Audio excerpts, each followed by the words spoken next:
संकारित हरिदास जनक भीषण धर्मस्तु अंतर्गत अनुचर कर चुके जो यश गावे आदि मध्य गौ मंगल तुमको श्रोता भक्ता पावे अजामेल प्रसंग यह निर्णय परम धर्म को जान इनकी कृपा और पुण्य समझे द्वादश भक्त प्रधान इनकी कृपा और पुण्य समझे द्वादश भक्त प्रधान नारद शंकर प्रतिपादित अखिलदेव बड़ा सुंदर जो है भाव श्री नावा गोस्वामी द्वादश नाम सबका नाम स्मरण करते हुए हमने उनके चरित्र भी सुने। हम अंतिम चरित्र श्री धर्मराज जी का सुन रहे। हमने सुना था कि महाराज भगवान सूर्य की पत्नी संज्ञा जी और संज्ञा जी से यम और यमी एक पुत्र और एक पुत्री जो है सूर्य भगवान को प्राप्त हुई। यमी और कोई नहीं हमारी यमुना महारानी ही और यमराज है हमारे धर्मराज। और एक बड़ी सुंदर बात है श्री धर्मराज जी के चरित्र। अब क्योंकि रक्षाबंधन का जो त्योहार भी आने वाला है, शायद अभी तो ज्यादा दूर नहीं है रक्षाबंधन, कुछ ही दिनों में रक्षाबंधन का भी त्योहार होगा ही। तो उसमें भी एक कथा प्राप्त होती कि रक्षाबंधन में किस प्रकार से यम और यमी का प्रेम मुझे दिखाया गया। यम और यमी का जो संवाद है ये बड़ा सुंदर है। मुझे याद नहीं आ रहा है कहाँ पर प्राप्त होता है, शायद भागवत जी में है या फिर किसी पुराण में है। और हाँ, नरसिंह पुराण अगर आप पढ़ें, नरसिंह पुराण में यम और यमी का जो संवाद है वो इतना सुंदर है, उसके विषय में जितना कहा जाए उतना कम। बहुत अद्भुत संवाद है उसमें। धर्म की शिक्षा और किस प्रकार जो भाई बहन को रहना चाहिए, किस प्रकार भाई और बहन की मर्यादा है, वो सब शिक्षा जो है उस संवाद में दी गई। बड़ा ही अद्भुत प्रसंग है। वो प्रसंग जो कम से कम सबको पढ़ना चाहिए। तो रक्षाबंधन के भी खूब सुंदर जो है वर्णन यम और यमी के प्रेम का मिलता था। और जहाँ तक बात है भाई दूज की, तो उसकी कथा तो मैंने आपको सुनाई भी थी। एक बार यमुना महारानी के यहाँ श्री यमराज जी गए और रक्षा सूत्र उन्होंने बनवाया। भाई दूज के दिन के रक्षा सूत्र बनवाया। तो यमुना जी ने कहा कि भैया मैं कुछ मांगना चाहती हूँ। तो यमराज बोले कि बताओ। यमुना महारानी ने कहा कि देखो आप इतना कष्ट जो है सबको देते हो संसार में, जो पाप करता है उसको बड़ा कष्ट देते हो, तो मैं ये चाहती हूँ कि आप किसी को नरक में यातना मत दो। यमराज बोले अब ऐसा करूंगा तो सारी व्यवस्था ही बिगड़ जाएगी। पर उन्होंने कहा कि चलो मैं तुम्हें एक बात का वचन दे सकता हूँ कि जो तुम्हारा आदर करेगा उसका जो है मैं अहित नहीं करूंगा। यमुना महारानी का आदर करने का, उनका पूजन करने का ऐसा महत्व शास्त्रों में मिलता है। तो यमुना जी के भाई है श्री धर्मराज। हमने सुना था कि कभी भी किसी को बिना किसी कारण कोई सजा नहीं मिलती, उसके शुभ अशुभ के कारण धर्मराज जी ही अच्छे लोगों को धर्मराज के रूप में दिखते हैं और जो बुरे लोग हैं जो पाप करते हैं उनको यमराज के रूप में दर्शन देकर उनके पापों का भुगतान करवाते हैं। व्यक्ति जो यमपुरी जाता है, यमपुरी जाने के बाद उसके पाप और पुण्यों का सब खाता सब लिखा जोखा लिखा जाता है और उसके अनुरूप फिर उसको स्वर्ग या नरक में भेजा जाता है। हमने जो है कल सुना था किस प्रकार श्री यमराज जी अपने दूतों को शिक्षा दे रहे। नाम उच्चारण महात्म्यम हरे पश्यत पुत्रका अजामिलो प्रियेनैव मृत्यु पाशाद मुच्यत। कहते कि महाराज नामोच्चारण महात्म्य, नामोच्चारण का महात्म्य क्या है कि अजामिल जैसा पापी भी एक बार, केवल एक बार नाम स्मरण करने के कारण वो संसार चक्र से छूट गए। ये भगवान के नाम की महिमा है। तो भगवान के नाम की महिमा उन्होंने बताई। कहते भगवान के गुण लीला और नामों का भली भांति जो कीर्तन करते हैं वे मनुष्य सर्वदा पापों से मुक्त हो जाते हैं। भागवत जी का जो अंतिम श्लोक है उसमें भी तो यही कहा गया, नाम संकीर्तनम यस्य सर्व पाप प्रणाशनम प्रणामो दुःख शमनः तम नमामि हरिं परम। श्रीमद् भागवत महापुराण में अंतिम श्लोक श्री सुखदेव गोस्वामी जी ने यही कहा कि परीक्षित, नाम से संकीर्तनम यस्य सर्व पाप प्रणाशनम, नाम संकीर्तन से सब पाप जो खत्म हो जाते हैं, इसलिए नाम का संकीर्तन करो। ठीक है, तो इस प्रकार जो भगवान के नाम की महिमा बताई। कहते एक बार नारायण का उच्चारण करने से अजामिल जैसा पापी भी मुक्त हो गया। नारायण नाम की बड़ी महिमा है। कहते हैं 8 बार अगर आप स्नान कर रहे हैं, स्नान करते समय 8 बार जो है नारायण नाम का उच्चारण करना चाहिए, ऐसा हमारे गुरुदेव भगवान कहते हैं। उससे होगा क्या? उससे होता ये है कि जितने भी संसार में तीर्थ है सब में स्नान करने का पुण्य मिल जाता है। तो महाराज स्नान करते वक्त जो है नारायण नाम का कीर्तन ही कर लिया जावे। श्रीमन नारायण नारायण नारायण भजमन नारायण नारायण नारायण श्रीमन नारायण नारायण नारायण नारायण नारायण नारायण। अब इसमें आगे भगवान के अन्य नामों को भी जोड़ा जा सकता है। राम नारायण नारायण नारायण कृष्ण नारायण नारायण नारायण शिव नारायण नारायण नारायण लक्ष्मी नारायण नारायण नारायण भजमन नारायण श्रीमन नारायण भजमन नारायण नारायण नारायण सब में नारायण नारायण नारायण सबके नारायण नारायण नारायण। इस प्रकार भगवान के नामों का कीर्तन करना चाहिए। खैर एक बार प्रेम से बोलिए भक्तवत्सल भगवान की जय। तो यही बात जो है श्री यमराज जी अपने दूतों को समझा रहे हैं कि अजामिल ने केवल एक बार नाम स्मरण किया है। और हमारे गुरुदेव भगवान कहते हैं कि ये जो अजामिल का प्रसंग है ये नाम की महिमा का प्रसंग नहीं, ये अजामिल का प्रसंग नाम के आभास की महिमा का प्रसंग। मतलब नाम महिमा तो बहुत आगे की बात है, अभी तो उसने नाम का जप तो किया ही नहीं, उसने तो खाली आभास किया, क्योंकि उसने तो अपने पुत्र को पुकारा था ना। नाम जप तो ये तब माना जाता है जब वो भगवान का नाम समझ के नाम जपता है। उसने तो अपना पुत्र को पुकारा, तो पुत्र को समझ के नाम जपा है, तो ये नाम का आभास हुआ, उसमें ही कल्याण हो गया।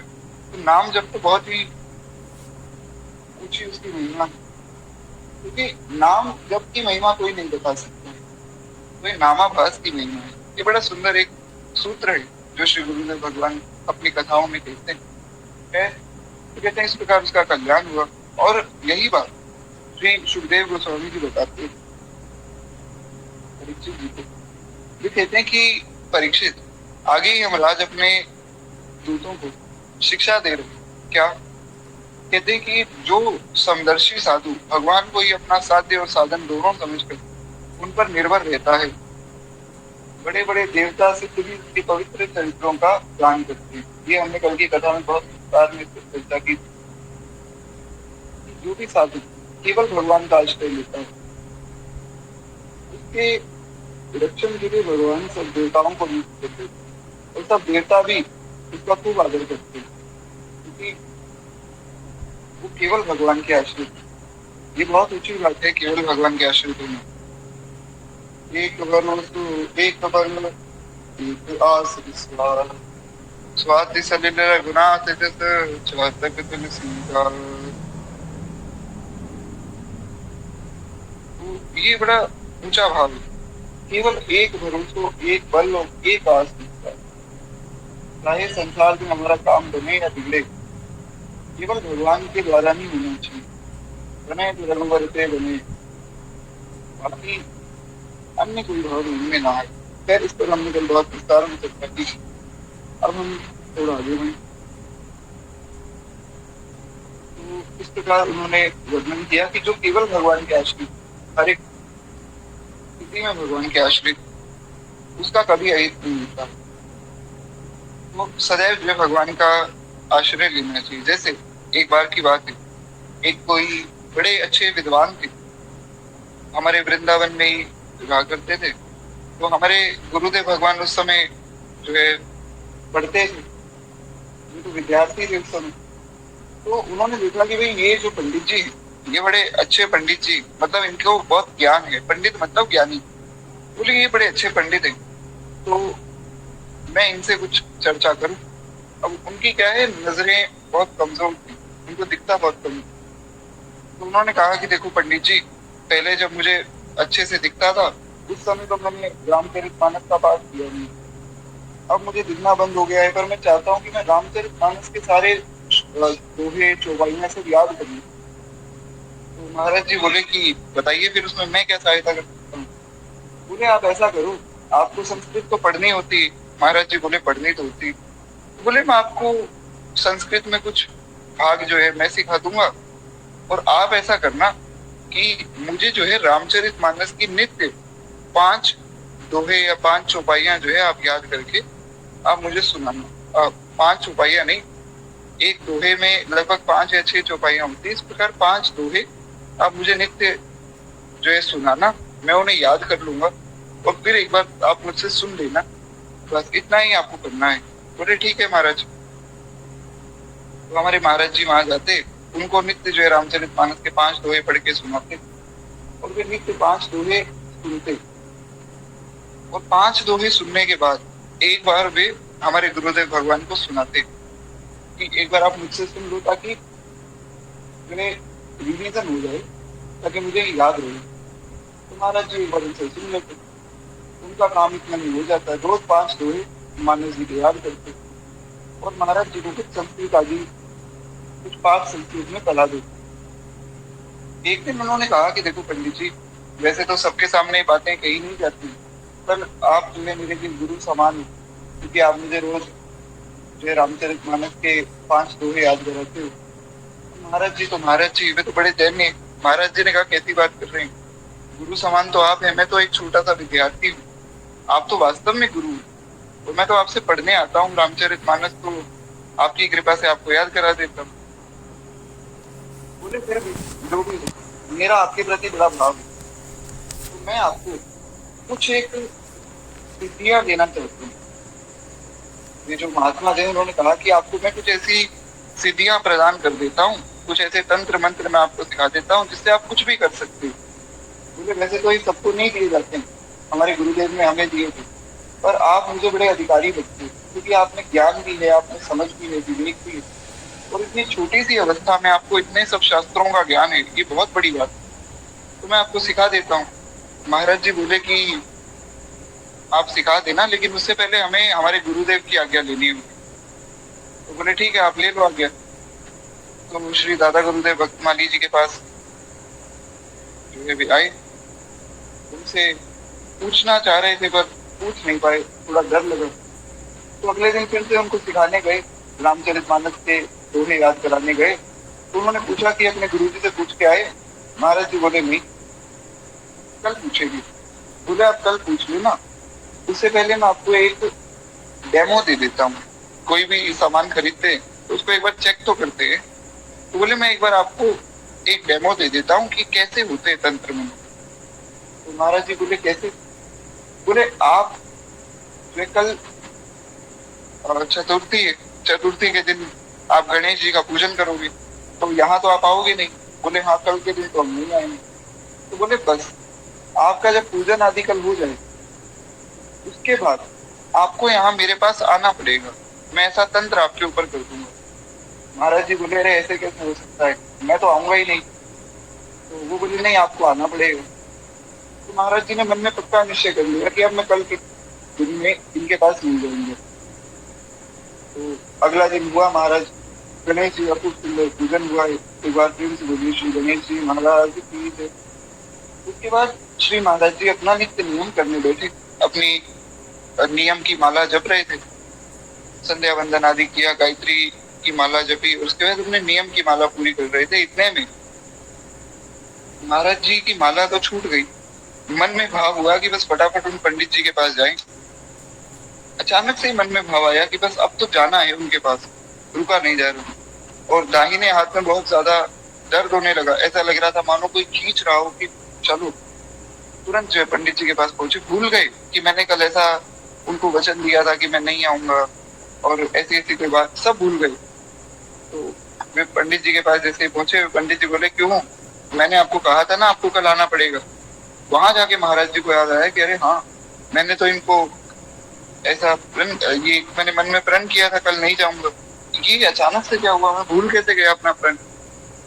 तो बोले आप ऐसा करो, आप नित्य नियम कर रहे थे, माला कर रहे थे, मैं जानता हूँ, तो आप फटाफट जाओ वापस, अपना नित्य नियम का सारा सामान अच्छे से रख के आओ, क्योंकि वृंदावन में महाराज खूब जो है बंदरों की सेना सब सामान उठाकर ले जाती, तो आपका सब सामान उठाकर ले जाएंगे।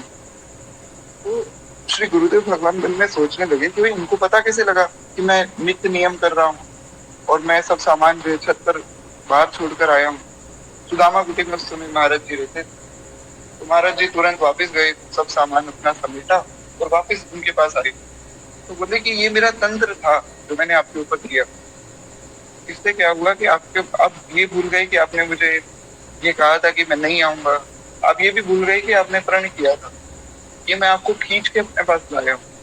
तो महाराज जी बोले वाह, ये तो बड़ा अच्छा तंत्र है आपका, कहीं से किसी को भी खींचा जा सकता। तंत्र मंत्र में बड़ी शक्ति हो। आप देखे, हनुमान जी जब लंका पहुंचे तो महाराज लंका में हनुमान जी ने देखा मंदिर मंदिर प्रतिकर शोभा। सुंदर कांड में आप सुनते हैं कि हनुमान जी मंदिर मंदिर जा रहे थे।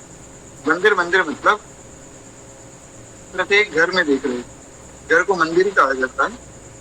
तो श्री गोस्वामी जी महाराज वर्णन करते कि जब हनुमान जी लंका में पहुंचे, अंदर उन्होंने प्रवेश किया, तो मंदिर मंदिर प्रतिकर सोदा, देखे जहां तहां अगणित जोधा, गए दसानन मंदिर माही, अति विचित्र कही जात सुनाही। श्री गोस्वामी जी कहते हैं कि हर एक मंदिर में, यानी कि हर एक घर में गए और हर एक घर में देखा कि अनेक प्रकार के राक्षस सो रहे हैं। कुछ राक्षसियां भी उन्होंने देखी। अच्छा, कुछ लोग महाराज रावण को बड़ा अच्छा बताते हैं। रावण ने तो जानकी जी का हरण ही किया, उनको हाथ भी नहीं लगाया। रावण इतना बड़ा पापी था कि जब श्री हनुमान जी रावण के घर में गए तो गोस्वामी जी लिखते हैं कि महाराज जब रावण के घर में श्री गोस्वामी जी पहुंचे, गए दसानन मंदिर माही, अति विचित्र कही जात सुनाही। उसका घर ही बड़ा विचित्र था, कहा नहीं जा सकता है। क्यों, ऐसा क्या था महाराज? शयन किए देखा कपिते ही, मंदिर महु न दीख बैदेही, भुवन एक पुनि दीख सुहावा, हरि मंदिर तहाँ भिन्न बनावा। तो हुआ क्या कि रावण के यहाँ गए तो शयन किए देखा कपिते ही। अब गोस्वामी जी ने जो रामचरितमानस लिखी बड़ी मर्यादा से लिखी, क्योंकि उनको पता है कि यहाँ कुछ भी अगर ऐसी बात लिख दी जो गंभीर है तो कलयुग के लोग बड़े जो ज्यादा समझदार है। हमारे महाराज जी कहते हैं कि कुछ लोग इतने समझदार होते हैं उनको अपचा हो जाता है, उनको ज्ञान पचता नहीं। तो ऐसे ही कुछ समझदार लोग हैं जो फिर उल्टे सीधे भाव मन में लाते हैं, इसलिए गोस्वामी जी ने लिखा नहीं। पर वाल्मीकि रामायण में वर्णन है कि जब श्री हनुमान जी वहां गए तो हनुमान जी ने देखा कि रावण नग्न स्त्रियों के साथ सो रहा है। तो हनुमान जी को मन में आया कि ये तो बहुत बड़ा अपराध हो गया, किसी को भी नग्नावस्था में देखना ये बहुत बड़ा पाप है। पर फिर हनुमान जी ने सोचा कि मैं तो जानकी जी को ढूंढने आया था, मुझे क्या पता यहाँ पर ऐसे सो रहे हो। तो उन्होंने क्या किया कि रावण की चोटी बांध दी एक तंत्र से।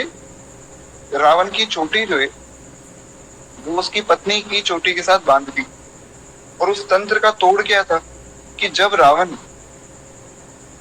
अपनी चोटी खोलना चाहेगा तो उसकी पत्नी जब तक रावण के मुख पर थप्पड़ नहीं मारेगी तब तक महाराज चोटी खुलेगी नहीं। हनुमान जी बड़े कौतुकी, उनको बड़ा क्रोध आया कि एक ऐसा अभद्र प्राणी जो नग्न स्त्रियों के साथ सो रहा है तो इसको दंड मिलना चाहिए। तो उन्होंने रावण की चोटी को इस प्रकार बांधा और रावण महाराज सुबह उठा है।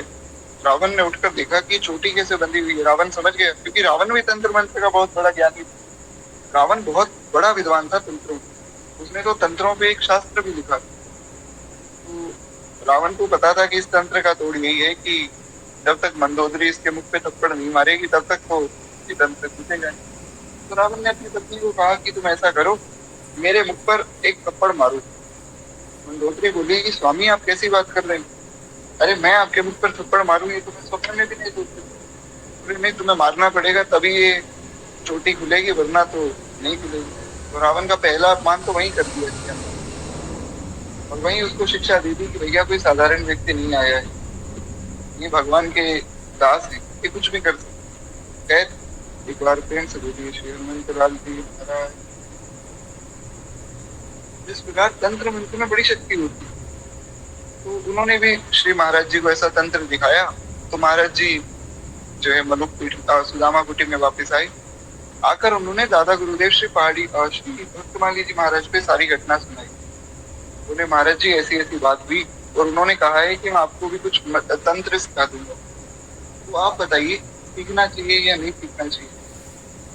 तो श्री दादा गुरुदेव भक्तमाली जी महाराज ने कहा कि देखो पंडित जी, हमने इसलिए लंगोटी नहीं लगाई है कि हम किसी को जो है अपने वश में कर सके। क्या होना है क्या नहीं होना है, किसमें किसके साथ क्या होना चाहिए, ये सब भगवान के हाथ में रहने दो। अपने हाथ में इसकी बागडोर मत लो। राम राम करने के लिए लंगोटी लगाई है तो राम राम करो, और राम राम नहीं कर सकते हो तो फिर ये लंगोटी किस लिए लगाई? साधु इसलिए थोड़ी बने हो। तो बोले बस कल से तुम्हें वहां पढ़ने नहीं जाना है। महाराज जी बोले जैसी आज्ञा। तो महाराज जी कुछ दिन तक वहां नहीं गए। तो वो जो विद्वान थे वो स्वयं ही चलकर आ गए, और आकर उन्होंने श्री दादा गुरुदेव भक्तमाली जी से कहा कि आज के लिए पढ़ने नहीं आते, क्या बात हो गई? दादा गुरुदेव ने बड़ा सरल सा उत्तर दिया। बोले कि ये आपसे संस्कृत पढ़ने आते थे, आपने इनको तंत्र मंत्र की उल्टी शिक्षा देना शुरू कर दिया। हमने राम राम करने के लिए लंगोटी लगाई है भैया, ये तंत्र मंत्र के चक्कर में पढ़ने के लिए लंगोटी थोड़ी लगाई। यानी कि साधु किस लिए बने? साधु भगवान का नाम लेने के लिए बने। राम जी के भरोसे जीते हैं, राम जी के भरोसे खाते हैं, ये दादा गुरुदेव भगवान के शब्द थे। तो यहाँ जो बात कही ना श्री यमराज जी ने अपने दूतों कि जो भगवान के आश्रित रहता है देवता भी उसका पूजन करते हैं, वही बात श्री दादा गुरुदेव कह रहे हैं। वे कहते हैं कि राम जी के भरोसे जीते हैं, राम जी के भरोसे खाते हैं। भैया ये तंत्र मंत्र के चक्कर में मत डालो, आप और किसी को सिखा देना, ये आपके पास अब पढ़ने नहीं है। तो उन्होंने बहुत प्रार्थना की कि नहीं कोई बात नहीं, ये बड़े अच्छे विद्वान हैं आपके जो शिष्य हैं। हमारे गुरुदेव भगवान के लिए उन्होंने कहा कि बड़े अच्छे विद्वान हैं, मैं क्षमा चाहता हूँ, मैं अब से इनको कोई तंत्र मंत्र नहीं सिखाऊंगा, आप इनको वापस भेज दीजिए मेरे पास पढ़ते हैं, क्योंकि ये मुझे रामचरितमानस का भी पाठ याद कराते हैं। तो आप इनको वापस भेज दीजिए, मैं कुछ नहीं सिखाऊंगा। तो इस प्रकार से महाराज जी की जो वो बात थी वो तंत्र मंत्र से फिर दूर हुए। लेकिन इसमें एक बात समझती, दादा गुरुदेव भगवान ने बड़ी प्यारी बात कही। उन्होंने कहा कि भैया ये लंगोटी राम जी के भरोसे लगाई, यानी कि भगवान के भरोसे साधु बने तो भगवान के ही आश्रित रहना है, कभी कंचन और कामिनी का स्पर्श नहीं करना। हमारे दादा गुरुदेव श्री पहाड़ी बाबा ने जब महाराज जी को संत वेश दिया, जब सन्यासी का वेश दिया, तो बोले बच्चा बस 2-3 नियम बताऊंगा, उसका पालन करना, तुम्हारा कल्याण हो जाएगा। महाराज जी बोले बताइए गुरुदेव। बोले देखो पहली बात तो ये है कि तुम तो पढ़े लिखे पंडित, और हम भैया पढ़े लिखे हैं नहीं। हम तो जैसे ही गुरु जी की सेवा में आए तो गुरु जी ने पहले गैया का गोबर उठाने की सेवा दी, फिर जो है गैया का दूध आदि काटने की सेवा दी, फिर रसोई में भेज दिया, तो रसोई में बर्तन अमनिया करते थे, उसके बाद रसोईया बना दिया, उसके बाद पुजारी बना दिया, उसके बाद अपनी सेवा में रख लिया। तो हमारे गुरु महाराज ने तो इस प्रकार हमें शिक्षा दी, और तुम्हें जो है तुमने शास्त्रों की भी शिक्षा ली है, तुम पढ़े लिखे पंडित हो। हालांकि दादा गुरुदेव श्री पहाड़ी बाबा महाराज पढ़े लिखे नहीं थे, पर जब वे बोलते थे शास्त्रों के श्लोक, ऐसा लगता था कि मानो कोई बड़ा से बड़ा विद्वान उनके सामने नतमस्तक हो जाए, ऐसी आभा उनकी थी। क्योंकि हमने चर्चा की थी भगवान के भक्त को ज्ञान प्राप्त करने की आवश्यकता नहीं, वो सब पढ़कर ही आते। तो खैर उन्होंने कहा कि देखो, तुम्हें हम एक नियम बताते हैं कि ये जो वेश है ये भगवान का वेश है, यानी कि जो साधु का सन्यासी का वेश है भगवान का वेश है, इसको कभी लजाना नहीं, वेश का अपमान ना हो। तुम साधु होके अगर गलत काम करोगे तो भगवान के वेश का अपमान होगा। अब ये जो बात है, हालांकि ये फक्कड़ महात्माओं की बात है, मतलब इसमें कोई बहुत ज्यादा ज्ञान की बात नहीं है, पर अगर आप बहुत ध्यान से समझें तो इस इतनी सी बात में पूरी साधुता का सार दे दिया। केवल इतनी सी बात में कि वेश भगवान का है, इसको लजाना नहीं, कंचन कामिनी का स्पर्श करना नहीं। हमारे गुरुदेव भगवान को ये उपदेश जो है दादा गुरुदेव ने दिया कि पहली बात तो ये, भगवान का वेश है, सन्यासी बने हो तो भगवान के वेश को लगाना मत। दूसरी बात, स्त्रियों से दूर रहना है। सन्यासी के लिए नियम है कि स्त्रियों से दूर रहें और धन का लोभ नहीं करना है। बोले महाराज जी जो आगे, और बोले तीसरा नियम, जो बात अभी हमने दादा गुरुदेव भक्तमाली जी से सुनी, वही बात श्री दादा गुरुदेव पहाड़ी बाबा जब उन्होंने महाराज जी को सन्यास की दीक्षा दी तब उन्होंने भी यही बात बताई। बोले देखो बच्चा, राम जी के सहारे लंगोटी लगाई है तो राम जी के सहारे ही रहना, अन्य किसी का आश्रय मत लेना। आज भी श्री महाराज जी कहते हैं कि भैया इतना खर्च है, मलुक पीठ है, मलुक पीठ की गौशाला है, सूरश्याम गौशाला है, जड़कोर गोधाम है, नरसिंह मंदिर है दलितपुर में, काफी कुछ जो श्री महाराज जी सबके अध्यक्ष हैं। उत्तर काशी में एक मलुक पीठ है, तो बहुत से स्थान है जिनके अध्यक्ष महाराज जी कहते हैं कि केवल एक जड़कोर गोधाम का खर्च साल का कम से कम 2.5 या 3 करोड़ है। और हमसे आज कोई आके पूछ ले कि आप जो है जड़कोर गोधाम के अध्यक्ष हैं, तो ये बताइए कि कहाँ से सारा पैसा आता है। महाराज जी कहते हैं भैया सच्ची बात बता रहे हैं, हमें पता ही नहीं पैसा कहाँ से आता है, सब भगवान के भरोसे चल रहा है। कोई भी काम आज तक रुका ही नहीं भगवान के भरोसे, और संसार में किसी व्यक्ति के भरोसे रहते तो अवश्य रुक जाते, पर भगवान के भरोसे आज तक एक भी काम नहीं रुका, सब मंगल होता जा रहा है। तो ये जो बात यहाँ श्री यमराज ने अपने दूतों को बताई कि जो व्यक्ति पूर्ण रूप से भगवान के आश्रित है, ये बहुत ऊंची बात है। खैर एक बार प्रेम से बोलिए श्री दादा गुरुदेव भगवान की जय, गुरुदेव भगवान की जय। तो इस प्रकार दोनों ही दादा गुरुदेव भगवान बड़ी प्यारी बात बताते हैं कि भगवान का आश्रय ये समझना है। कहते हैं किस प्रकार जो है उस व्यक्ति का कल्याण होता है और देवता उसकी पूजा करते हैं। तो कहते हैं अर्थात जिनकी जीभ भगवान के नाम के गुणों और नामों के उच्चारण नहीं करती, जिनका चित्त उनमें उनके चरणारविंद में नहीं लगता है, और जिनका सिर एक बार भी भगवान कृष्ण के चरणों में नहीं झुकता है, उन भगवत सेवा विमुख पापियों को मेरे पास लाया करो। सरल सी बात है।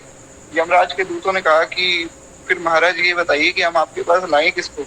आप कह रहे हो कि जो भगवान का भक्त है उसका हिसाब किताब खत्म है, उसको हम जो है दंड भी नहीं देंगे, उसको हम स्वर्ग भी नहीं भेजेंगे, उसका हिसाब किताब भगवान करेंगे। तो चलो ये मान लिया कि जो भगवान का भक्त है वो भगवान के पास जाएगा, उसका हिसाब किताब भगवान देंगे। तो लाएं किसको फिर?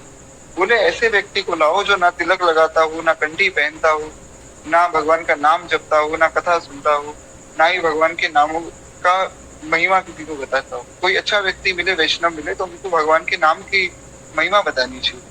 तो बोले जो ऐसा पापी है जो इनमें से कुछ नहीं करता, नाम जप नहीं करता है, कथा नहीं सुनता है, भक्तों वैष्णवों का आदर नहीं करता है, गौ माता की सेवा नहीं करता है, तिलक कंठी धारण नहीं करता है, उसको मेरे पास लाओ, उसको हम फिर सजा भी देंगे।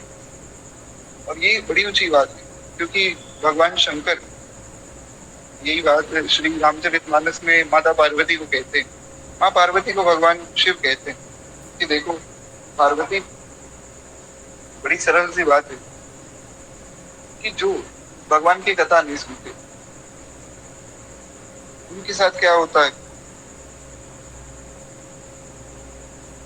तो हाँ, बहुत प्रेम से वर्णन करते हैं श्री शंकर जी। कहते हैं कि जो व्यक्ति भगवान की कथा नहीं सुनता है या जिसको भगवान की कथा प्रिय नहीं, उसको उस कथा की रहस्यों का ज्ञान नहीं होगा।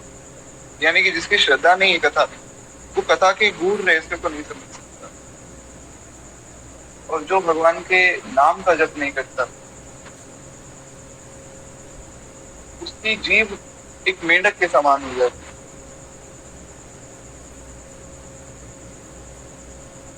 ये जो सब चौपाइयाँ हैं, ये बाल कांड में प्राप्त होती हैं। मुझे अभी याद नहीं आ रही। ये चौपाइयाँ बहुत प्यारी, अचानक से दिमाग से निकल गई। पर हाँ, एक बड़ी सुंदर बात इसमें श्री शंकर जी बताते हैं कि जो भगवान की कथा नहीं सुनता है, उसके जो श्रवण रंध्र है, यानी कि जहाँ कान जो है, वो कैसे हो जाते हैं? श्रवण सो दादुर अहि नहीं, श्रवण रंध्र ते ही अहि समाना। जो व्यक्ति भगवान की कथा नहीं सुनता है, उसके श्रवण रंध्र कैसे हो जाते हैं? उसके श्रवण रंध्र अहि भवन के समान, यानी कि एक सांप के बिल के समान हो जाते हैं।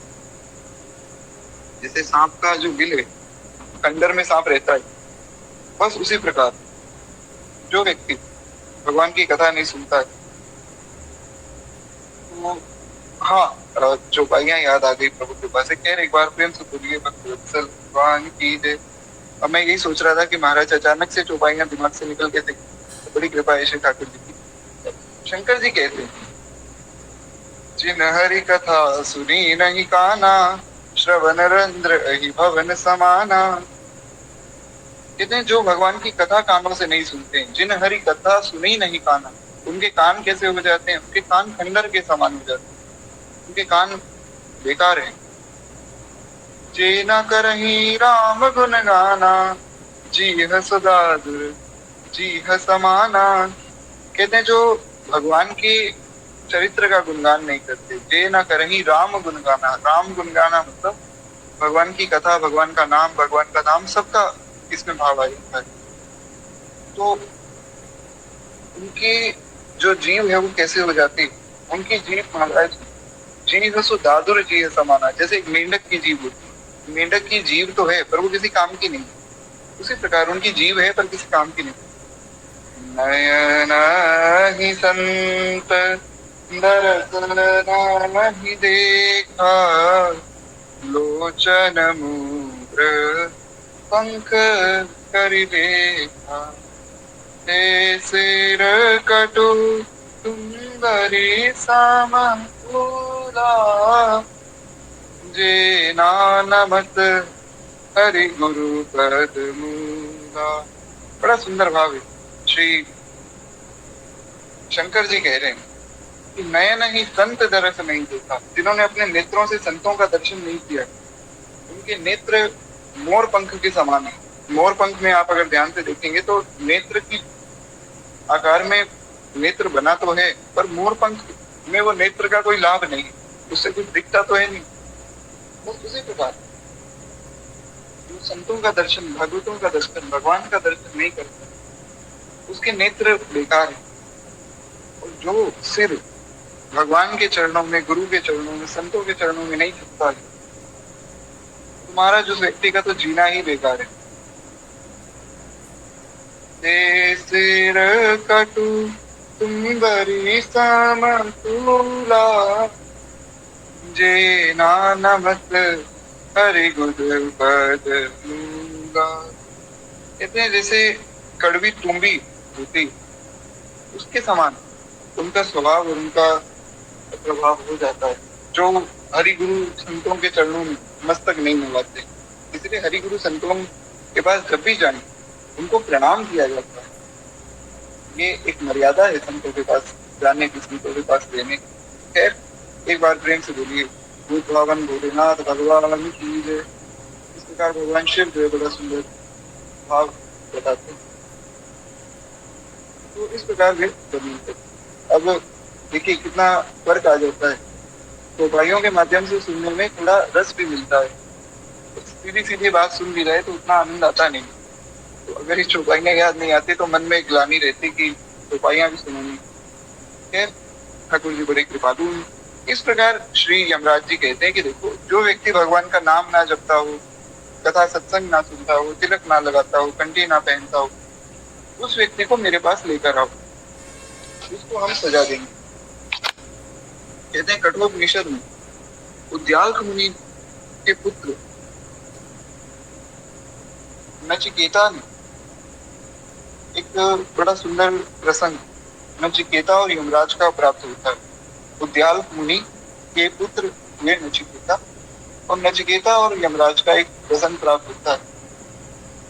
कहते हैं जिसमें श्री यमराज जी आत्मा तत्व के संबंध में की गई नचिकेता की जिज्ञासा का समाधान किया। नचिकेता जी ने एक बार आकर पूछा कि यमराज जी से कि आप तो इतने बड़े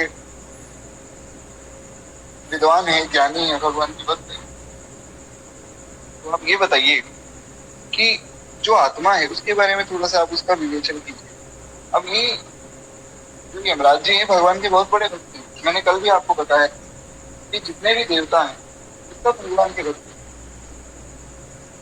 भगवान शंकर के पूरे परिवार का वर्णन हमने सुना था और उसमें बहुत विस्तार में हमने सुना था किस प्रकार शंकर जी जो दिन रात भगवान का नाम जपते हैं। तुमने राम राम दिन राति सादर जप आनंद आराधि। भगवान शंकर दिन रात राम राम करते। श्री पार्वती जी को उन्होंने राम नाम का उपदेश किया है, श्री गणेश जी को उपदेश किया है, कार्तिकेय जी को उपदेश किया है, यहाँ तक कि नंदी जी को उपदेश किया है। महाराज शंकर जी का पूरा परिवार राम नाम का जप करता है। अच्छा, बड़ी विचित्र बात, शंकर जी के परिवार में कौन कौन है?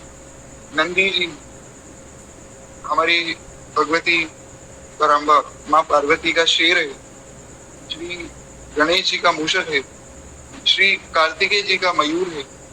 जितने भी जीव हैं सब एक साथ रहते हैं और सब श्री राम नाम का जप करते हैं। इसका आशय क्या है कि मनुष्य तो भगवान का नाम जप ही सकता है, अगर कोई पशु भी भगवान का नाम जपे तो उसको भगवान शंकर जैसे माँ भागवत की सेवा करने का अवसर मिलता है। कैसी अद्भुत बात। ऐसे ही थोड़ी महाराज गणेश जी मूषक पर बैठ गए, किसी भी मूषक पर बैठ सकते हैं, उसमें क्या विशेषता है? कहते हैं उसमें ये विशेषता है कि भैया वो भगवान का नाम जपता है गणेश जी के। हाँ जी बिल्कुल। चंद्रमा जो है भगवान शंकर के ललाट पर विराजमान, वासुकी नाग को भगवान शंकर जो है अपने कंठ में धारण करते हैं। गंगा जी को सिर पर धारण किया, क्यों? भगवान के चरणों से निकली है श्री गंगा जी। तो इस प्रकार कितने कितने जीव, कितने कितने प्रकार के श्रृंगी भृंगी आदि राक्षस, राक्षस तो नहीं पर हाँ है तो भूतों के समान ही। तो कितने कितने भूत हैं, किसी का सिर नहीं है, किसी का हाथ नहीं है, किसी के सिर है तो महाराज 10-10 सिर है, किसी के हाथ है तो 100-100 हाथ है। सबका पालन पोषण शंकर जी करते, तो सब आनंद में रहते। इसी प्रकार बाकी जो देवता सब जो किसी न किसी प्रकार भगवान के भक्त हैं। नारद जी के विषय में तो हम सब जानते हैं, नारद जी तो नारद जी, ब्रह्मा जी नित्य भगवान का स्मरण करते हैं, श्री यमराज जी आदि जितने देवता हैं सब भगवान का स्मरण करते हैं। तो इसी प्रकार श्री नचिकेता जी ने आकर यमराज से कहा कि भाई आप इतने बड़े ज्ञानी हैं, आप हमें कुछ ज्ञान की बात बताइए, आत्मा के विषय में बताइए। तो उन्होंने श्री नचिकेता जी को आत्मा के विषय में बताया। कहते हैं जो नित्य ही नित्य है, नित्य का भी नित्य है और चेतना का भी चेतन है, और अकेला ही इन अनेक जीवों कामनाओं को जो विधान करता है, उस अपने अंदर रहने वाले पुरुषोत्तम ज्ञानी को निरंतर देखते रहते हैं। उन्हीं में जो है सदा अटल रहने वाली शांति को प्राप्त, दूसरा कोई नहीं। सरल शब्दों में कहा जाए तो यहाँ वैसे तो आत्मा का वर्णन किया जा रहा है, पर अगर आप बहुत ध्यान से समझे, क्योंकि कई बार ऐसा होता है शास्त्र में शैली कुछ और होती है, कहा कुछ और जाता है। जैसे श्री वाल्मीकि जी ने उत्तरकांड लिखा, और जी बिल्कुल कथा तो खैर रिकॉर्ड हो रही, तो खैर वाल्मीकि जी ने उत्तरकांड लिखा। अब कुछ लोग जो है अपनी समझदारी के कारण भी कहते थे कि जी वाल्मीकि जी ने उत्तरकांड लिखा ही नहीं, क्यों, क्या प्रमाण? कहते हैं बस वाल्मीकि रामायण में बाकी कांड की जो शैली है वो अलग है और उत्तरकांड की शैली अलग है। अच्छा, इसका मतलब ये कि वाल्मीकि जी ने नहीं लिखा, बोलेंगे ऐसा नहीं होता है। ऐसे तो सुंदरकांड की शैली भी बड़ी अलग है, तो इसका मतलब ये कि सुंदरकांड भी नहीं लिखा, ऐसा नहीं होता है। एक ही ग्रंथ में वो बहुत सी शैली में कई बार ग्रंथ में कुछ बातें लिख देता है। तो वाल्मीकि जी ने जो उत्तरकांड लिखा वो पूर्ण रूप से प्रमाणित है। वहां पर कुछ बातें हैं जो अलग शैली में, उनको अगर ध्यान से समझा जाए तो सब बातें प्रमाणित। उसी प्रकार यहाँ भी वर्णन तो आत्मा का किया जा रहा है, पर अगर आप ध्यान से देखें तो जो नित्यों का नित्य है वो आत्मा थोड़ी, वो तो परमात्मा है। आत्मा भगवान की अंश है, ये बात स्वीकार्य है, पर आत्मा भगवान नहीं हो सकती। आत्मा आत्मा ही रहती है। भगवान का जब स्वरूप भी व्यक्ति को मिलता है ना, जब वैकुंठ आदि में, गोलोक आदि में वो जाता है, एक ही धाम है, उसको वैकुंठ कहीं, गोलोक कहीं, साकेत कहीं, आपकी श्रद्धा अनुसार आप कुछ भी समझ लीजिए। तो भगवान के धाम में जब व्यक्ति जाता है तो उसे जो है भगवान के समान रूप मिल जाता है। भगवान के समान रूप प्राप्त होने के बाद वो व्यक्ति भगवान के सब कार्य भी कर सकता है, बस एक सृष्टि नहीं कर सकता है, क्योंकि सृष्टि का निर्माण करना केवल भगवान के हाथ में। बाकी जो है और भी कार्य वो नहीं कर सकता है, बाकी कार्य सब भगवान के हाथ। और भी कुछ कार्य हैं, जैसे जो है जीवों के कर्मों का सब गणना करना, वो केवल भगवान कर सकते हैं। सृष्टि का विस्तार करना वो भी भगवान कर सकते हैं। तो कुछ कुछ काम जीव भी कर देता है, लेकिन इसका ये मतलब नहीं कि जीव भगवान हो जाए। भगवान तो भगवान है।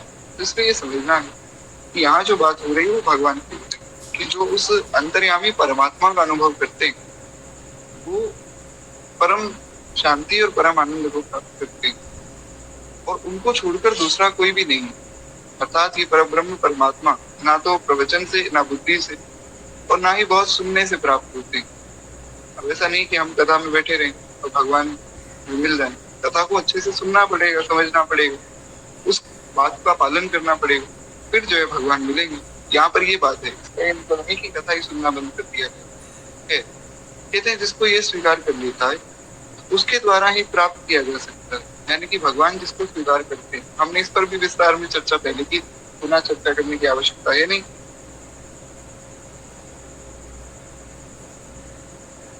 श्री वाल्मीकि महर्षि कहते हैं, वे भगवान से वर्णन करके बताते हैं कि प्रभु सोई जानहि जेहि देहु जनाई, जानहि तुम्हि तुम्हि होई जाई। कहते हैं महाराज जो जिसको आप जानते हैं वो आपको जानता है। अब इस पर हमने बहुत बार विस्तार में चर्चा की, प्रणाम करते हुए आगे बढ़े। तो इस प्रकार कहते हैं कि क्योंकि ये परमात्मा उसके लिए यथार्थ स्वरूप में प्रकट होते हैं, यानी कि भगवान जिसको प्रेम करते हैं उसके सामने अपना यथार्थ स्वरूप प्रकट कर देते हैं। भगवान ने गीता जी में भी कहा है, 18वें अध्याय का 55वां श्लोक, भक्त्या माम अभिजानाति, अर्जुन मेरा भक्त जो है वो मुझे जानता है। भक्त को मैं दर्शन करा देता हूँ। खैर एक बार प्रेम से बोलिए, भक्त वत्सल भगवान की जय।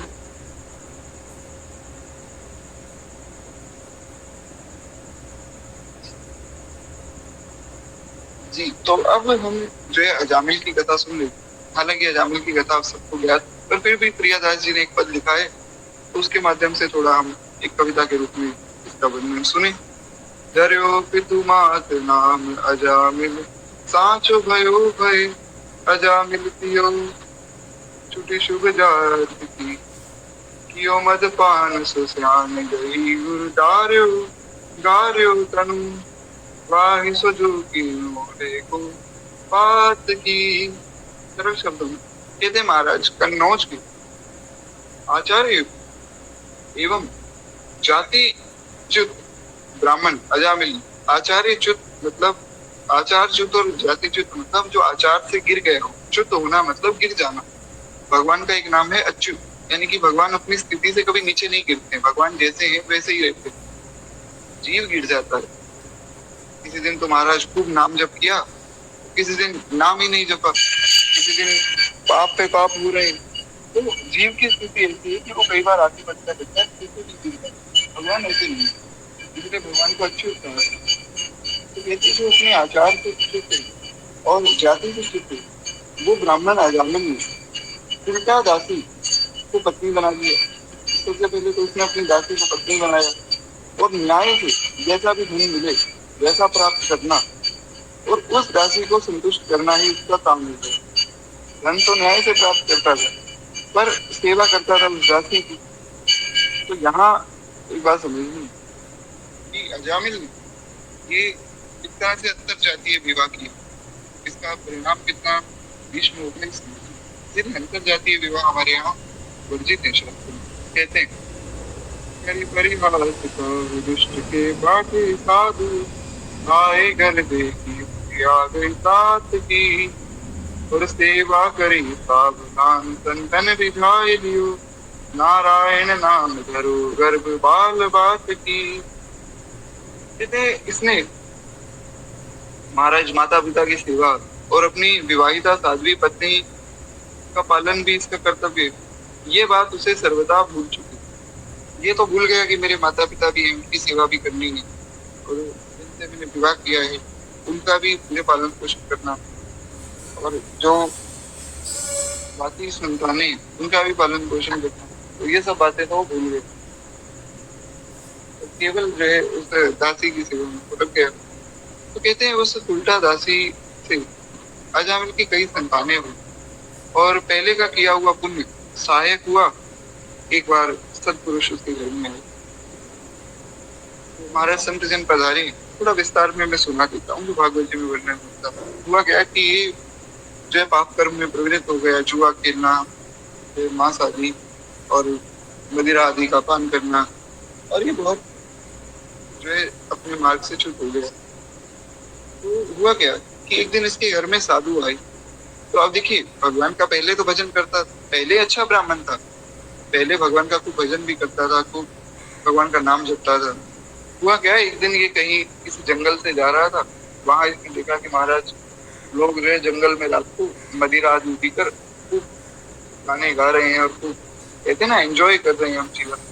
वैसा उनके हिसाब से वो लोग एंजॉय कर रहे थे। तो इसने सोचा कि रात का समय है, अब मैं कहाँ जंगल में भटकता फिरूंगा, इनके साथ बैठ जाता हूँ। फिर मन में आया कि अगर इनके साथ बैठ गया तो मेरा भजन नष्ट हो जाएगा। इसने सोचा कि अरे एक दिन में कुछ नहीं होता है, ये बैठ गया। और जैसे ही बैठा, महाराज उनके साथ मदिरा आदि का पान किया, बुद्धि बिगड़ गई। फिर धीरे धीरे उनके साथ रहने लगा, फिर वेश्यावृत्ति में और मदिरा आदि के पान में इन गलत कामों में लग गया।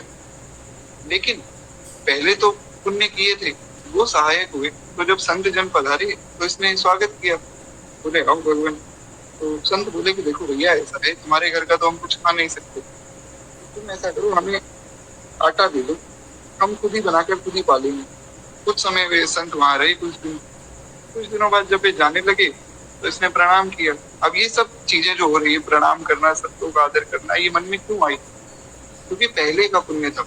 इसीलिए कभी वक्त से गलती भी हो जाए तो ये नहीं समझना चाहिए कि पापी है या ये गलत काम कर रहा है। भगवान कह रहे हैं, मैं नहीं कह रहा हूँ, भगवान कह रहे हैं कि अर्जुन कौनते या प्रति जानाति न मैं भक्त या प्रणश्यति। मेरे भक्त से अगर गलती भी हो जाए तो उसे भक्त ही मानो, उसे जो मेरा शरणागति समझो। क्यों? क्योंकि अगर उससे गलती हो गई तो कोई बात, मैं उसे क्षमा कर देता हूँ, मैं उसकी गलती सुधार देता हूँ। हमने कल सुना था, करहु सत्य तेहि साधु समान, मैं उसको साधु बना देता हूँ। तो ये समझना है कि भगवान के भक्तों में कभी अश्रद्धा न करें। खैर, इस प्रकार श्री भगवान वर्णन करते हैं। तो मानव जी में भी गोस्वामी ने यही बात लिखी कि करहु सत्य तेहि साधु समान, मैं उसको साधु बना देता हूँ। तो वही बात यहाँ पर भागवत जी में मतलब कही है, यहाँ तो वर्णन नहीं, पर भागवत जी में ऐसा वर्णन आया कि अजामिल को भगवान ने प्रेरणा करके ये सब बातें मन में लाई। भगवान ने सोचा भाई संत आए हैं, संत कल्याण कर देंगे, साधु तो हुए न कार्य हानि, तो इसमें संतों का आदर करवाना चाहिए इसके द्वारा। तो संतों ने जाते समय कहा कि देखो भैया, ऐसा है कि हम तुम पे बहुत प्रसन्न हैं, तुमने बड़ी अच्छी सेवा की, तो तुम ऐसा करो, भगवान का खूब नाम जपो। तुम्हें नियम बता देते हैं, इतनी माला करो। बोला प्रभु इतनी माला तो मैं नहीं कर पाऊंगा, आप कुछ और बताइए। बोले चलो आधा घंटा 1 घंटा कीर्तन कर लिया। बोले वो भी नहीं होगा। बोले अच्छा तो चलो ऐसा करो 2 माला कर दो। बोले मैं 2 माला क्या, 1 माला भी नहीं कर सकता महाराज। बोले चलो कोई बात नहीं, 10 मिनट जो है भगवान का नाम जपिए, 10 मिनट। बोले मैं 1 मिनट भी नहीं जप सकता। तो साधुओं ने कहा कि देखो ऐसा नाम जपना तो पड़ेगा। वो बोला मैं जपूंगा ही नहीं। संतों ने सोचा कि इसका कल्याण तो करना पड़ेगा, क्योंकि संत तो सबका कल्याण चाहते हैं। तो उन्होंने कहा कि चलो ऐसा करो, जो तुम्हारी संतान अब होने वाली तो इसका नाम नारायण रख देना, पसंद ना। बोला हाँ ये मैं कर सकता हूँ। तो जो 10वीं संतान हुई उसका नाम रख दिया नारायण। तो बस दिन, अब वो जो 10वां पुत्र था वो सबसे छोटा था, तो सबसे छोटे पुत्र के प्रति सहज प्रेम ज्यादा होता है सबका। तो बस उसको ही दिन रात पुकारता, नारायण यहाँ आओ, नारायण भोजन कर लो, नारायण तुम्हारे मित्र आए हैं, नारायण अब बहुत खेल लिए। इस प्रकार नारायण नारायण नारायण नारायण नारायण मुख से नाम निकलता रहता। उसको नहीं पता कि इस नाम की ये महिमा। ये नाम के आभास की महिमा, जैसा कि मैंने कथा की शुरुआत में कहा, हमारे गुरुदेव कहते हैं कि ये नामाभास की महिमा है कि केवल बिना सोचे समझे नाम जप रहा है, बिना महिमा जाने नाम जप रहा है तो कल्याण हो गया हमारा। तो क्या कहते हैं इस प्रकार जो है जामिल सुनत ही पारिषद आए हम दौड़ दौड़ दौड़ी लारे पास गयो धर्म समझाइए हारे ले बिलाए जाई पति पे पुकारे कही सुनो बज मारे मती जाओ हरि गाइए। कहते हैं देखो इसने दिन रात जो है नारायण नाम का जप किया, बुढ़ापे में जो है अंतिम संतान पर पिता का अपार मोह था, जो अंतिम पुत्र हुआ 10वां पुत्र, उसके प्रति मोह भी जाता। तो अजामिल के प्राण जैसे ही छूटे, तो छोटे बालक में उसके प्राण बचते थे। तो इस मोहग्रस्त दशा में मृत्यु की घड़ी आ गई। यमराज के भयंकर दूत आए, हाथ में पाश लेकर आए। तो जब यमराज के दूतों को देखा तो बहुत बुरी तरह घबरा गए और हाथों में पाश लिए व्याध उनके और अजामिल के सूक्ष्म शरीर को उन्होंने बांध लिया। जो सूक्ष्म शरीर है वही हमारा मन है, तो इस सूक्ष्म शरीर को बांध लिया और उन विकराल दूतों को देखते ही भय से व्याकुल अजामिल ने आकाश में खेलते हुए अपने पुत्र को पुकारा है। उसका पुत्र पास में खेल रहा था, उसको पुकारा नारायण मेरी रक्षा करो, नारायण मेरी रक्षा करो, इस प्रकार। तो नारायण एक मरणासन प्राणी ने इतना नाम पुकारा है, ये बात सोचकर भगवान के पार्षद हो गए। उनको नहीं पता कि भगवान को नहीं अपने पुत्र को पुकार रहा है। उन्होंने सोचा कि व्यक्ति मरने वाला था और इसने अंत समय में भगवान का नाम लिया है, तो चलो इसको हम अपने पास ले आते हैं। तो भगवान के दूत आए, भगवत पार्षदों ने यमदूतों को कहा कि भाई ये क्या कर रहे हो? बोले इसको यमराज जी के पास ले जा रहे हैं। तो बोले यमराज के पास अब इसका कोई खाता नहीं, क्योंकि इसने मरते समय भगवान का नाम लिया है। अंतकाले च मामेव स्वर्णम त्वा कलेवरम। भगवान कहते हैं गीता जी कि अंतकाल में जो मेरा स्मरण करता है वो मुझे ही प्राप्त होता है, तो इसलिए ये अब हमारे साथ नहीं जा सकता। इसका तो कल्याण हो गया, इसने अंतकाल में जो है मेरा नाम जप कर लिया है। अब चाहे कोई जो है आजीवन भगवान का नाम ना जपे, अंतकाल में स्मरण हो जाए तो भी इसका कल्याण। तो वही बात यहाँ सब भगवान के पार्षद बता रहे। तो ये भगवद गीता में 8वें अध्याय का 5वां श्लोक है। हाँ, इसमें भगवान कहते हैं अंतकाले च मामेव शरणम त्वा कलेवरम व्याप्ति समुद्भावम याति नासक्त संशय। भगवान कहते हैं कि उसे इसमें कोई संशय नहीं कि उसे मेरी प्राप्ति होगी। यह प्राप्ति समुद्भावम, मेरी उसे प्राप्ति होगी। जो अंतकाल में मेरा नाम जपेगा, मेरा स्मरण करेगा, उसे मेरी प्राप्ति होगी, इस बात में कोई संशय नहीं। तो भगवान के पार्षदों ने ये सब बात समझाई। तो बेचारे यमदूत हक्के बक्के रह गए। उनको ऐसा लगा कि ये तो हमारा अपमान हो गया। साहस करके भी भगवत पार्षद बोले कि आप लोग कौन हैं? तो बोले हम धर्मराज के सेवक हैं और उनकी आज्ञा से इसको लेके जाने आए। भगवत पार्षदों ने फटकार दिया। अब भगवान के सेवक तो भगवान के सेवक है, वो महाराज किसी से डरते थोड़ी। तो उन्होंने डांट दिया। ये बेचारे हाथ जोड़कर खड़े हो गए, अरे पता नहीं ये लोग कौन आ गए। तो उन्होंने कहा कि हम भगवान की तरफ से आए, तुम्हारे जो यमराज है वो भी हमारे भगवान के सेवक हैं। भैया बात ऐसी है, इसको छोड़ो। और तुम जो है धर्मराज के सेवक सही हो, किंतु तुमने धर्म का ज्ञान बिल्कुल भी नहीं। तो यमदूतों को लगा ये तो हमारी और बेइज्जती हो गई। अरे इतनी बेइज्जती तो हमारी आज तक नहीं हुई। बोले तुम्हें कुछ भी नहीं पता धर्म के बारे में। अरे जानकर या अनजाने में जिसने भी भगवान का नाम लिया है अंत समय में, वो पापी कहाँ रह गया? तुम कह रहे हो ये पापी है, इसको नरक में जाना है।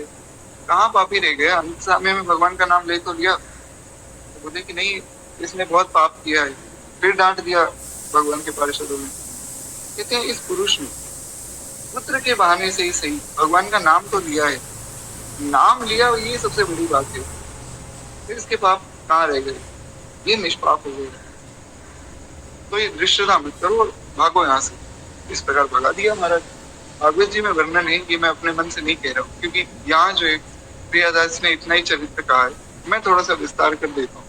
भागवत जी में वर्णन है कि भगवान के पार्षदों ने इनको भगा दिया। शास्त्रार्थ हुआ पहले 1 साल तक, तो शास्त्रार्थ हुआ, उसमें निष्कर्ष क्या निकला? बोले महाराज इनके बीच में शास्त्रार्थ चल रहा था, यमदूतों और भगवत पार्षदों के बीच में। वो शास्त्रार्थ सुन लिया अजामिल ने। अजामिल उनकी बातें सुन रहा था। अजामिल ने सोचा कि भाई भगवान के नाम की इतनी महिमा है, जैसा कि भगवत पार्षद बता रहे हैं कि मैंने अंत समय में अपने पुत्र को पुकारा तो भगवान के पार्षद मुझे लेने आ गए। तो अगर मैं आजीवन भगवान को पुकारता तो क्या पता भगवान ही मुझे लेने आ जाते, अपनी गोद में बैठा कर ले जाते। तो इसलिए फिर अजामिल ने सोचा कि अब अगर मैं बच जाता हूँ इनसे तो मैं आजीवन भगवान का नाम जपूंगा। तो शास्त्रार्थ के बाद यमदूत तो भाग गए और भगवान के पार्षद वापस भगवान के धाम चले गए और अजामिल को 1 साल का समय और मिल गया। अब ये जो प्रसंग है ये बहुत बार भागवत कथा के बहुत से वक्ता बताते नहीं। ऐसा किसी भी वक्ता का मैं अपमान नहीं कर रहा हूँ, मैं केवल कह रहा हूँ कि प्रसंग बताना चाहिए, क्योंकि लोग ऐसा सोचते हैं कि चलो ठीक है फिर तो हम भी घर में किसी बालक का नाम भगवान के नाम पे रख देंगे और बस फिर तो हमारा कल्याण हो जाएगा। अच्छी बात है, घर में बालकों का नाम भगवान के नाम पे हो, बहुत अच्छी बात, परंतु इसका ये मतलब नहीं कि हम भगवान का नाम ना जपें। लोग भगवान का नाम जपना छोड़ देते हैं इसी बहाने से, ऐसा नहीं करना चाहिए। नाम तो आप खूब प्रेम से जपिए। तो हुआ क्या कि 1 साल का जब इसे समय मिला, तो जब वो समय मिला तब इसने उस 1 साल में खूब तपस्या की है। उसका भी बहुत विस्तृत वर्णन वो हमें नहीं सुना, बस इतना समझिए कि उसने 1 साल में महाराज खूब प्रेम से नाम जप किया है और खूब जो है नाम जप करके इसने भगवान को फिर प्राप्त किया है। बस जी, तो खैर ये बड़ी अच्छी बात है कि आप प्रामाणिक वक्ताओं को सुन रहे हैं, क्योंकि जो प्रामाणिक वक्ता है वो वर्णन करते हैं तो अच्छी बात है। जिनको हम सुने हुए प्रामाणिक हो बहुत अच्छी बात है, क्योंकि उससे फिर क्या है, शास्त्रों के रस का वर्णन प्राप्त होता है। तो इस प्रकार अजामिल का उद्धार हुआ है और यहाँ से जो यमदूत है वे महाराज पहुंचे यमराज के पास और बड़े गुस्से में पहुंचे। यमराज जी के पास जाकर उनके सामने अपने पाश फेंक दिए। बोले महाराज एक बात बताइए कि आपने हमें किस लिए रखा है अपने पास? बोले किस लिए रखा है मतलब? बोले कि आपने हमें अपने पास क्यों बुलाया, हमें आपका दूत क्यों बनाया, हम लोग यमदूत क्यों है, हमारा काम क्या है? बोले तुम्हारा काम यही है जो पाप के को वसीयत कर मेरे पास लाओ, आप तो धर्मात्मा है, उनको प्रेम से आदर के साथ लाओ। तो बोले मैं अजामिल को लेने गया, मतलब उनमें से एक तो यमदूत बोला कि हम अजामिल को लेने गए। महाराज वहां भगवान के पार्षद आ गए और कह रहे हैं कि इसने भगवान का नाम जप किया है तो ये पापी नहीं रह गए। ये क्या बात हुई? अरे अब क्या हम पापियों को ऐसे पकड़े ही ना? ऐसे तो हर व्यक्ति अंत में भगवान का नाम जपेगा, बच जाएगा।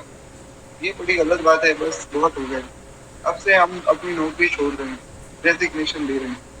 तो वहां पर फिर यमराज ने समझाया, ये वही बात उन्होंने समझाई जो हमने कल की और आज की कथा में सुनी। वैसे तो ये प्रसंग पहले होना चाहिए था, परंतु क्रम के अनुसार ऐसा। कहते हैं दूतों की बात सुनकर यमराज बोले सेवकों, तुम लोग केवल उसी पापी को लेकर आना जो जीव से भगवान का नाम ना पुकारता हो, जो भगवत कथा ना सुनता हो और जिसके पैर कभी भगवान के पावन लीला स्थल में ना गए हो। केवल उस पापी को लाओ, या फिर जिसके हाथों में कभी भगवान की विग्रह सेवा जिसके हाथों से ना हुई। 4 काम, जो नाम ना जपता हो, जो भगवान की कथा ना सुनता हो, जो भगवान के दर्शन करने के लिए मंदिर आदि ना जाता हो, या जो भगवान की सेवा ना करता हो। इन 4 लोगों को मेरे पास लाना और आज के बाद कभी ऐसी बात मन में मत लाना कि जिसने कंठी पहन ली, तिलक लगा लिया, वो पापी है। भगवान के भक्तों के प्रति अपराध करोगे तो तुम्हें महापाप लगेगा। इसलिए भक्तों वैष्णवों के प्रति अश्रद्धा ना करिए। बस जो व्यक्ति पापी है उनको लेकर आना। पापी वही है जो भगवान का नहीं है। तो भगवान का हो गया चाहे कितना ही पाप किया हो, वो पापी नहीं रहेगा, वो तो महाराज भक्त हो जाता है। खैर एक बार फिर भगवान इस प्रकार अजामिल का भी यहाँ उद्धार हुआ और यमदूतों को यमराज जी ने बहुत सुंदर शिक्षा दी। अब ये जो शिक्षा है इसमें भी श्री यमराज जी वर्णन करते हैं कि देखो भगवान के 12 महाभागवत है, उसमें से मैं भी एक। हम सब महाभागवत भगवान के चरित्रों को और भगवान की भक्ति के रहस्यों को जानते हैं। तो ये जो पूरा प्रसंग है ना 12 महाभागवतों का, ये यमराज जी ने सुनाया है। तो आज हमारा जो है द्वादश महाभागवतों का चरित्र भी पूर्ण होता है। तो आज वाणी को ही विश्राम दीजिए, केवल 2 मिनट प्रेम से उनका भगवान की आरती करें। अब कल से जो हमें चरित्र सुनना है, यानी कि कल से जो हमारी कथा प्रारंभ होगी, उसमें हमें भगवान के जो षोडश पार्षद हैं, भगवान के 16 जो पार्षद हैं, विवक्षसेन, जय, विजय, प्रबल, बल आदि, इन सब का वर्णन हमें कल की कथा में सुनना है।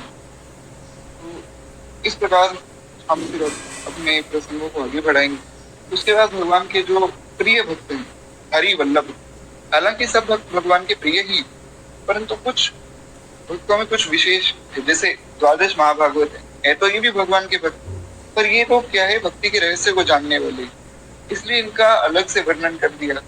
अब जो भगवान के प्रिय है, कमला गरुड़ सुनंद आदि षोडश प्रभु पद रति, अनुजमवंत सुग्रीव विभीषण शबरी खगपति, ध्रुव उद्धव अम्बरीश विदुर क्रूर सुदामा, चंद्रहास चित्रकेतु ग्रास पांडव नाम, कोशारव कुंती वधु पटे जत लज्जा हरि, हरि वल्लभ सब प्रार पूजन, चरण रेणु आशा धरि।